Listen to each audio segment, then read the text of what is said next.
اللہ نے اپنے کو کام دیا، اس کام کو صحیح مزاج پر کیسے کیا جائے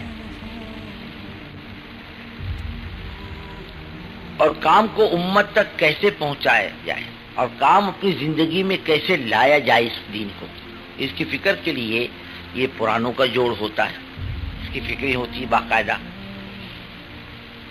یہاں آنے کے بعد بزرگوں دوستو، ہم جتنے بھی ہیں وہ اپنی مرضی کے مالک نہیں، پرانوں کا عملہ ہے۔ ایک مرتبہ حضرت تشریف لائے مہاراشٹر کے ایک شہر میں، ایسے حضرت کا سفر تھا، مہاراشٹر کا، گجرات کا، آندھرا کا ایک سفر تھا حضرت کا۔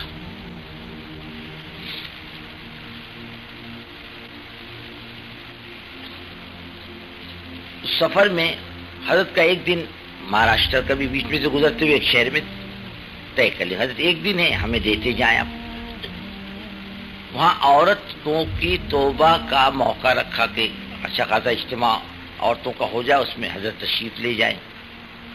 حضرت عورتوں کے اجتماع میں گئے، وہاں حضرت نے بات چیت کی، توبہ کرائی اور دعا کی اور نکلے۔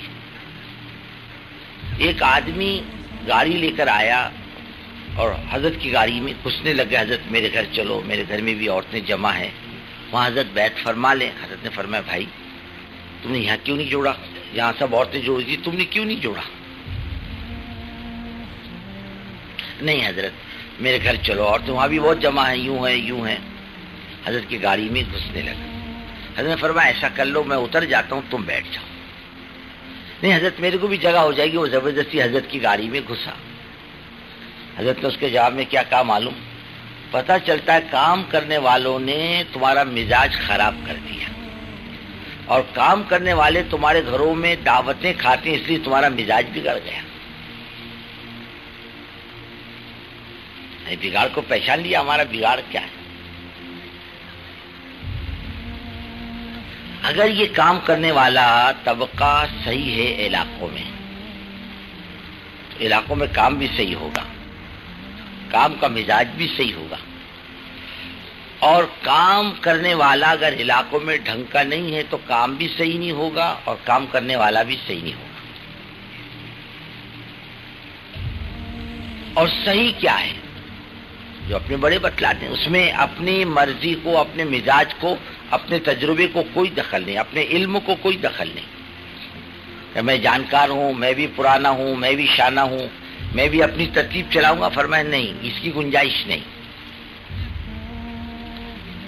نہ تمہاری مرضی کی گنجائش، نہ تمہاری چاہت کی گنجائش، نہ تمہارے تجربے کی گنجائش، بلکہ اپنے بڑے جو بتلا دیں اسی کے موافق کرنے میں خیر ہے۔ اور کام کا جو مزاج ہے اس کا اپنا رخ ہے، کوئی اپنے رخ پہ ڈالنا چاہے تو کام نہیں چلے گا، ٹھپ ہو جائے گا۔ اور اپنے بڑوں سے پوچھ پوچھ کے کرنا یہ اصل ہے، اپنے بڑے بتلا دیں ویسے کرنا۔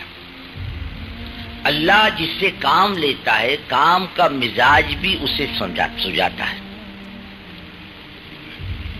جس سے کام لیتا۔ اس زمانے میں اللہ تعالی ہمارے بڑوں سے کام لے رہے ہیں، نظام الدین سے۔ ایک مرتبہ حضرت بیت اللہ سے تشریف لائے، فرمانے لگے ایک ملک کسی علاقے کے عرب علاقے کے عالم تشریف لائے ملاقات کے لیے۔ فرمایا اس سے پہلے ملاقات نہیں ہوئی، آئے پوچھتے پوچھتے آئے، ملاقات ہوئی، بیٹھے بات چیت ہوئی کہ آپ کیسے تشریف لائے؟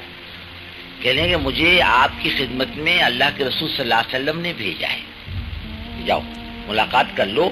یہ وہ ہیں جن سے اللہ دنیا میں اپنی دین کی حفاظت کا اور خدمت کا کام لے گا، ان کی چلے گی دنیا میں۔ اس لیے حضرت میں آپ کو پہلے دیکھا نہیں، میں جانتا بھی نہیں، میں آپ سے ملاقات کے لیے حضور پاک صلی اللہ علیہ وسلم کے اشارے پر آیا ہوں، آپ سے ملاقات کے لیے، ان کی چلے گی اب دنیا میں۔ اور کام آگے بھی بڑھے گا، اتنا ذہن میں بنا لو۔ یہاں جو ہم آئے ہیں بزرگوں دوستو، وہ اسی لیے آئے ہیں، اس لیے جمع ہوئے ہیں کہ ہمارے علاقے کا کام صحیح رخ پر پڑ جائے، کام والا بھی صحیح رخ پر ہو اور کام بھی صحیح رخ پر۔ اس کے لیے ہم آئے ہیں۔ نہ ہی ہم دعوت کھانے آئے، نہ ملاقاتیں کرنے آئے، نہ آرام کرنے آئے، بلکہ ایک فکر لے کر کے آئے. اور یہ بزرگوں دوستوں بہت قیمتی چیز ہے، کام کیسے آگے بڑھے. اس کے لیے یہ 3 دن کی جتنی مجلسیں ہیں، جتنی اس میں جمنا.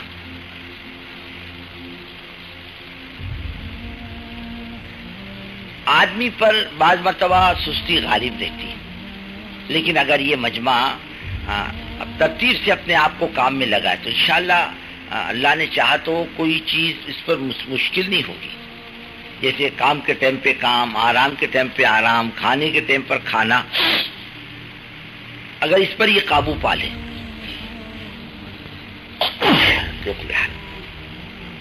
اس پر قابو پا لے انشاءاللہ ساری چیزیں قابو میں آتی ہیں. اور یہ خود ہی ارادہ کر لے کہ مجھے جمنا نہیں ہے تو پھر کسی کا جمانا بھی مشکل ہے. اور جمنے میں بزرگوں دوستوں آدمی کا فائدہ ہے. نہ جانے کون سی گھڑی کب آ جاتی ہے، کون سا موقع کب آ جاتا ہے. کوئی بات دل کو لگتی ہے اور دل کی دنیا بدل جاتی ہے. کسی کی کیسی بات کیوں نہ ہو. اب آپ نے فضائل صدقات میں پڑھا ہوگا، حضرت فضیل ابن عیاض رحمۃ اللہ علیہ ایک بزرگ ہیں، مشہور بزرگ ہیں. وہ چوری کیا کرتے تھے ولی بننے سے پہلے. ایک دن کسی مکان کے اوپر چڑھ رہے تھے، کوئی اندر کلام پاک کی تلاوت کر رہا تھا. کون کر رہا تھا اس کا تذکرہ ہی نہیں، ایک اللہ کا بندہ کر رہا تھا. الم یعن للذین آمنوا ان تخشع قلوبهم لذکر اللہ، کہ اللہ کی طرف رجوع کا موقع نہیں آیا. پر میں آ گیا اتر گئے. نہ لمبا چوڑا بیان، نہ لمبی چوڑی تقریر، ایک جملے نے زندگی پلٹ دی. ایک جملہ.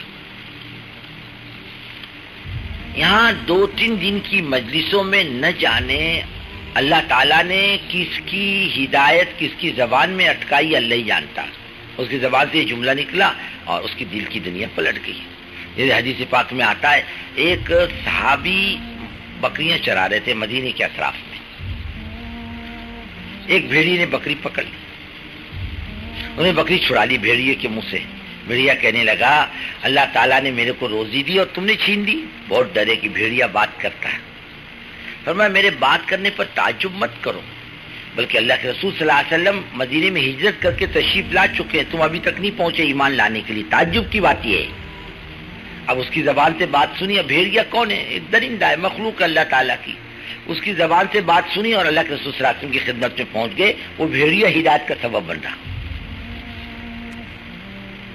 ایک بات کسی کی زبان سے نکل گئی اور ہمارا معاملہ بدل گیا زندگی کا. کوئی بھی نہیں بول سکتا.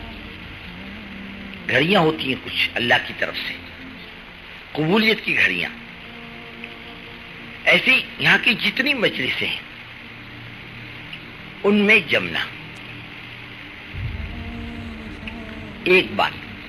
پھر یہ آنے والا مجمع جو ہے یہ نیوں کا تو ہے نہیں، پرانوں کا جو اپنے علاقوں میں کام لے کر چل رہے، اپنے ضلعوں میں کام لے کر چل رہے، فکر مند ساتھی ہیں. یہ وہ مجمع ہے. ہمارے میاں جی محراب ایک مرتبہ راجستھان کے پرانوں میں فرما رہے تھے، دیکھو بھائی یہ پرانوں کا مجمع ہے مشورے والوں کا. اس میں اگر ایک آدمی بھی بے فکر بے توجہ رہے گا، اس کے اثرات سارے مشورے پر پڑیں گے. عبادت کا معاملہ تو ایسا ہے کہ اللہ نے 4 کی نماز قبول کر لی تو پورے مجمع کی نماز قبول ہو جاتی ہے. لیکن دعوت میں مسئلہ ایسا ہوتا ہے کہ 1-2 کی غلطی سب کو لے کر ڈوبتی ہے. جیسے آپ کے عہد کے اندر اجتہادی غلطی بیچاروں کی، جان بوجھ کر نہیں. چلو اب جنگ ختم ہو چکی اور اللہ کے رسول صلی اللہ علیہ وسلم کا حکم وقتی تھا جگہ چھوڑ دو. کسی نے منع بھی کیا، نہیں جگہ مت چھوڑنا، جنگ ختم ہو گئی اب کیا رکھا ہے، چلو. بس وہی ناکامیابی کا سبب بنا. تو 1-2 کی غلطی سب کو لے کر ڈوبتی ہے. اور آدمی کے بے فکری سب کو لے کر ڈوبتی، اس کے اثرات سب پر پڑتے ہیں. اس کے لیے یہ کام کرنے والوں نے فکر مند اور متوجہ ہونا اللہ کی طرف، فکر مند ہونا. اللہ یہ علاقے کا مجمع اٹھ کر کے آ رہا ہے، ان کی جان مال امانت ہے، ان کی جان مال قیمتی ہے. اس کو ضائع کرنے کے لیے یہاں نہیں بلایا. بلکہ ایک فکر دلانے کے لیے بلایا ہے. اور جب تک آدمی تمام مجلسوں میں جمے گا نہیں اور کوئی بات سنے گا نہیں، کوئی بات اوڑے گا نہیں، تو اپنے علاقے میں جا کر کرے گا کیا؟ آج جو مسائل ہیں وہ کام کے نہیں بزرگوں، اللہ نے کام کے راستے تو کھول دیے، کام نکل گیا، موافقت و مخالفت کی منزلوں سے آگے جا چکا کام. آج کوئی مخالفت کرے تو کام رکتا نہیں، کوئی موافقت کرے تو کام بڑھتا نہیں، موافقت مخالفت کی منزل سے نکل چکا. استدبار کے زمانے میں کام کرنے والا محفوظ رہتا ہے اور کام خطرے میں رہتا ہے. استدبار کے زمانے میں جب مخالفت ہو، رکاوٹ ہو، بات نہ سنی جائے، دھکے مارے جائیں، نکالا جائے، اس زمانے میں کام خطرے میں رہتا ہے، کام کرنے والا خطرے میں نہیں رہتا. اس وقت کام کرنے والوں کی نگاہ اللہ پر ہوتی ہے. لیکن جب استقبال کا زمانہ آتا ہے، قومیں متوجہ ہوتی ہیں، تو کام نکل جاتا ہے خطرات سے اور کام کرنے والا پھنس جاتا ہے خطرات میں.